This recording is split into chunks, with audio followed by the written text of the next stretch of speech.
இப்போ பார்த்தீங்கன்னா, மணியும் குமாரும் சேர்ந்து ஒரு பெயிண்ட் ஒர்க்க முடிக்க 6 நாள் ஆகுது. மணி மட்டுமே தனியா அந்த ஒர்க் முடிக்க 9 நாளும், குமார் தனியா முடிக்க எத்தன நாளுங்கிறத பார்க்கலாமா?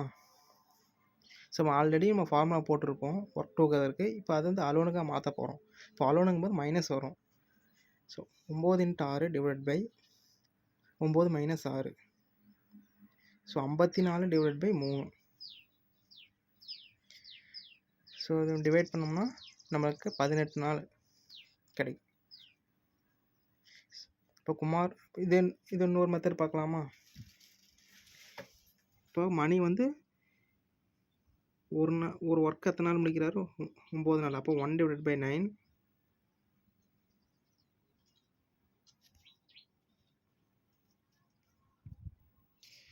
இப்போ குமாரும் மணியும் சேர்ந்து பெயிண்ட் ஒர்க் முடிக்க எத்தனை நாள் ஆகுது?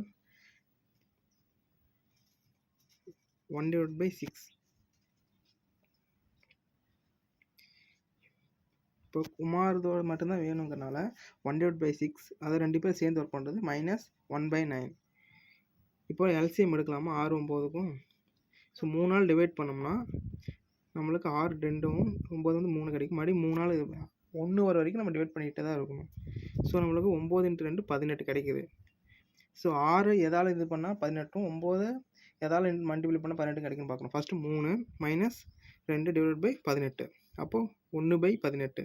இப்போது குமாருங்கிறவர் சேம் அதே மெத்தடில் 18 நமக்கு கிடச்சிருச்சு.